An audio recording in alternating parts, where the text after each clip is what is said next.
welcome back, and in this segment we will be celebrating Women International Day, which was declared in 1975 by the United Nations on the 8th of March, and we're joined in the studio by Dr. Mahgoub, International Human Resources Consultant, who will shed more light with us on the importance of the empowerment of women and how far Egyptian women have achieved.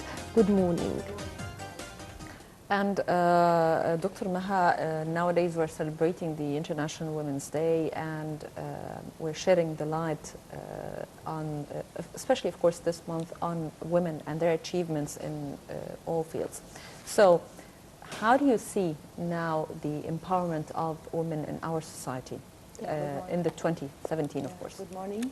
Happy Women's Day for you and for all women all over the world. First, I would like to talk about the occasion of Women International Day, where it comes from. In 1908, in New York, some women demonstrated asking for their rights, and they represented bread and flowers, and they were asking for their rights. From that moment, most of authorities just paid an attention to those women. In 1977, the United Nations declared that the 8th of March will be the International Women's Day. So from that day, the whole world celebrates with the International Women's Day. Some countries they offer women, such as Russia and China. And here in Egypt, also as well, we are celebrating with the International Women's Day. You have asked me about how do we celebrate, what about the achievement for women. The purpose of International Women's Day, celebrating with women with her achievement in political, economic, social achievements. So here we would like to talk about the achievement of Egyptian women. First, we are going to talk about the achievement in political side. We notice that the representation of Egyptian women, she represents more than 15% of parliament compared with the past period.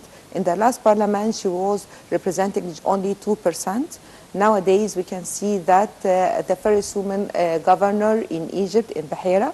So we are so pleased that the voice of women can be heard to other people and societies. Most of government positions it's holding by women, and I can see that we don't have a lot of gender gap in Egypt regarding the women empowerment in Egypt. Maybe, for example, in pay all over the world, maybe you can have differences in pay between men and women, but here in Egypt we don't have salary scale specialized for women and salary scale for men, but it's equal pay for both. Mm-hmm. Yes. Now, Doctor, this year's theme, in other words, is Be Bold for Change. In what way do you feel that the slogan would fit today's celebration? The change in everything related to women. Mm-hmm. If we talk the change, we have to empower women in all aspects, political, economic, social, and this we have to look after. What about the major problem encountered to women, Egyptian women especially? So in that case, maybe we can empower and overcome the weaknesses which face the women. So we have to change. We have to raise illiteracy. So we have to empower women in holding leadership positions. Nowadays, some international companies, they set quota specialized for leadership position. Maybe 30% should be held by women for being CEO or something. So it's either it could be by force or by women qualification, which qualify them to hold a higher position. Nowadays here in Egypt we can find a lot of ministries as well. So it's good, they are very active ministries. We have a lot of businesswomen associations which they can hold. We have political parties, they can empower women. So this year, President Sisi just talked, it's the year of women. Last year was the year of youth. This year it will be the year of women. So we have to look after all weaknesses and all problems face women, and that ask just to draft all these problems and how to overcome these problems and how to fix everything in order to empower women all over Egypt, because she represents more than, not more than, just about 48% of the Egyptian society. So we have to change the current situation in all aspects, either political, economic, social aspects. Okay, Dr. Maha, it's an international day for women, and it should be highlighted mainly on the achievement of women. But when I talk about Egypt, this day passes unnoticed. So why is that? Noticed for what? For women themselves. Yeah. She means in terms of celebrations, like Yeah. No, not many celebrations, but they don't show much care that this is our day. We have to celebrate. We have to feel that we're doing something to the society. Yeah, of course, Egypt is divided into different levels. Maybe educated people and other people who hold certain positions, they are already celebrate with the Women International Days. But the majority of people, of Egyptian women, maybe from countryside, they don't know, they don't have idea about the Women International Day. So if we talk about the rule of 20-80-20, people who are educated and qualified, the other 80 is not qualified. So maybe the role of 20% of Egyptian women can educate and learn the other 80% how to celebrate, how to ask for their rights, how to empower women, how to be more powerful within the community. So I think the role of educated and well representing good women in Egypt, so they have responsibility how to look after other women all over Egypt. Now, Doctor, as a professor and as an expert in international human resources, how can we make use of the resources, the female resources as women to develop Egypt? Yeah, as an international consultant, I'm specialized in human resources and entrepreneurship. So my role is empowering other women all over Egypt and the Arab region in economic aspects, how to empower women, specialized in small size and medium size enterprises, how to establish their own business, how to be powerful, how to generate job opportunities, how to have good job opportunity. So it's very important to empower other women, and to empower other women in all aspects. And as well, I am a woman. I'm holding a political responsibility with a political party. I'm supervising about 25 other women all over Egypt, all over Cairo, not Egypt. And I'm directing them, and I'm giving them capacity building, how to be a good leader, how to represent your idea, how to empower other women within their society, how to help people, how to raise up your children. So I think the role of women is very important today, to empower others and to be connected with each other, and to look after what about the successful experience in Egypt and all over the world, and to apply this experience in Egypt. One of the main problems, if also I want to talk about Egypt, facing women in our society, especially among the uneducated level, and of course in the rural areas, women are still oppressed, and they are still carry the whole pressure and the load of working, and their husbands stay at home for just doing nothing. So, of course, this is a big problem facing women in our society, maybe the majority of uneducated women. So, how we can face this problem, how we can change it? Yeah, I think we have major problem here in Egypt, the household women, all over Egypt, not specialized in rural areas. The high rate of divorce in Egypt reach about 40%, which considered the highest divorce rate all over the world, which represent household women, either in rural areas or in cities.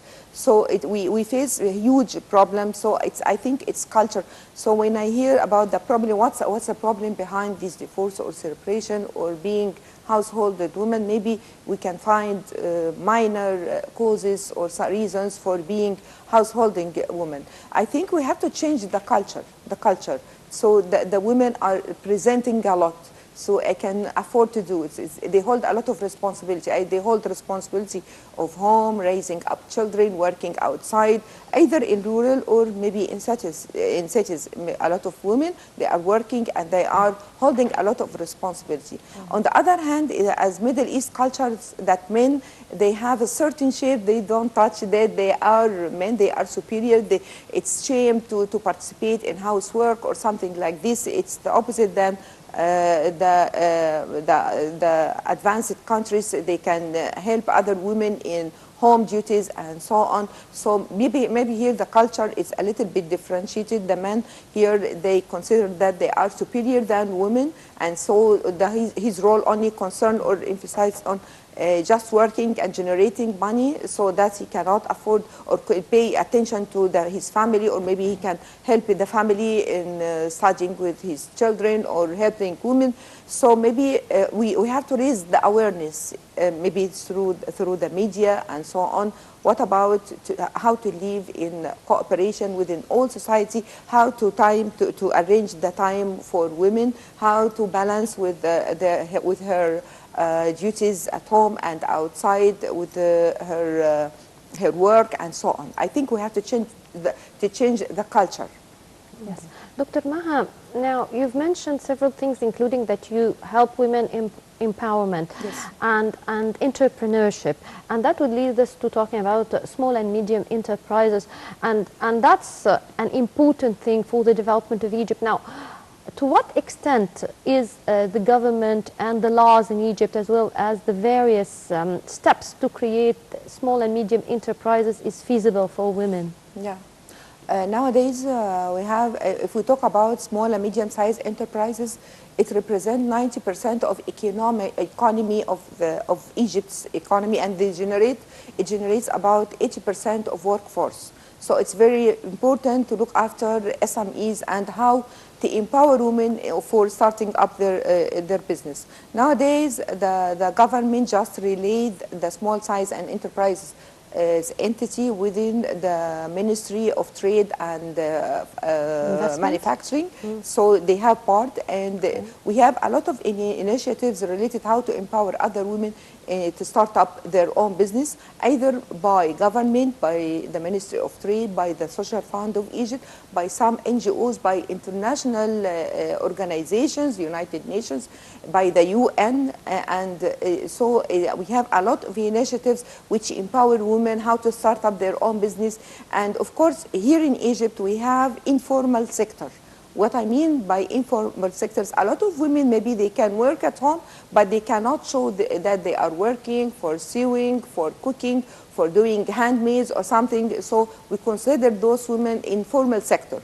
But in fact, they are working. Maybe they are not allowed to go out, to get out of their homes, so they work inside their homes. So we cannot calculate the right percentage of women who works or has their own business. But nowadays, we are empowering the government, NGOs, international organizations. They are empowering women how to start up their own business, how to raise the capacity of those women. Regarding also women and the misjudgment about women. For example, when we see in the street women driving, the first word comes out from the man's mouth, she's a failure, she cannot drive. In even the medical field, if someone found that the doctor is a female, it's untrusted. Even in the political field, when it comes to the political field, now our government is celebrating that the majority of women in parliament raised from 4% to 12%, and it's as if it's kind of achievement. Why we still have these culture even on the higher level? I think as I mentioned before, we are male culture. We are supporting male rather than women. So maybe if you are working business women or employee, so they don't have appreciation from a certain people. So they consider the right place for women home, just raising up children, cooking. They don't want to let those women to go out and just work.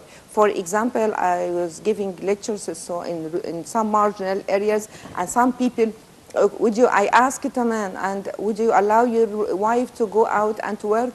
He told me, no, I'm not allowing my wife to get out. Why? He told me, that's it. I asked him why. He told me, it's our culture. So they don't trust that women can drive very well, they can hold a higher position, she can hold a ministry, and so nowadays we have a role model of a very successful woman, Dr. Sahar Nasr. She is a minister of two ministries. She has achieved a lot, and I'm expecting that she's going to achieve a lot as well. She is a role model for Egyptian women. Egyptian woman, she is very, very strong. As I mentioned, she is a household woman. She works, she raises up her children. She do everything in her life. So I can trust in Egyptian women, and we have to change the culture. What about their point of view towards women, and women can achieve? We can depend on women. From your field of expertise, what's the main challenges facing women? In Egypt, of course, in Egypt. Yeah. First of all, education. We have a high percentage of between women and men. So women, they are uneducated. So we have to raise the educational level. It's shame to see some girls now, they get married about 15 and 16 years old. So they are kids, they're still kids. So it's not proper to let children, or maybe young girls, to get married in early stage. Maybe economic empowerment, so maybe she is empowered in. If we talk about political participation in political life, so maybe the women can face huge challenges. For example, if she wants to be elected in the parliament, she does not have the economic fund or finance to finance her election campaign. So maybe she feels that she is weak. She is not, compared with men. She's not allowed to go out. She's not allowed to speak frankly in the society. So maybe she can face social challenges, discrimination between men and women. And maybe we can find in Upper Egypt and rural areas political challenges. She cannot represent herself because she cannot afford to pay in educational levels, because it's not allowed for women in some areas that to continue her education. So maybe she can face a lot. It's culture, of course. We have spoken about the culture, how is the society look at Egyptian women, and she cannot drive, she cannot do anything. So we have to change the culture. But if we're talking about the community and how they are perceiving the women and the role in the community, the problem is many females in our society do not trust themselves that they cannot achieve, that they can achieve something. They can be successful, and if they entered the field of whatever they like, they will make something. Yesterday, 2 days ago, I was speaking with one of my friends. She's a businesswoman, and I was speaking with her. Okay, we can do a certain project. She told me, oh, I cannot imagine myself that I can do something. I told her, yes, you can do, and you are powerful. She told me, okay, you give me positive energy. So we have to deliver positive energy and trust in them, and build confidence in Egyptian women that you are very powerful and you can achieve a lot. So I think this is the role of human development area. So as I mentioned before, that 20 of educated people can empower other 80% of educated other people. Maybe Egyptian women. So I think the role of successful businesswomen, successful key positions, they can empower other 80% of Egyptian women. How do you see the role of the National Council for Women in Egypt? Yeah. Nowadays, I'm so proud of Dr. Maya Morsi. She is a very powerful person. She plays an important role. She empowered women. For example, she had an initiative called door knocking. She asked all delegates all over Egypt to knock the door and just to look after all women all over Egypt. What about the major problems? She is building the capacity of Egyptian women. She plays an important role. She is, and I'm so proud of her. And nowadays, the National Council of Women, it's prosperous, and they have achieved a lot. Well, Dr. Maha Mahgoub, the International Human Resources Consultant, thank you very much for this interview. Thank you. Thank you, Dr. Maha. And now we are moving to a quick break, so please stay tuned.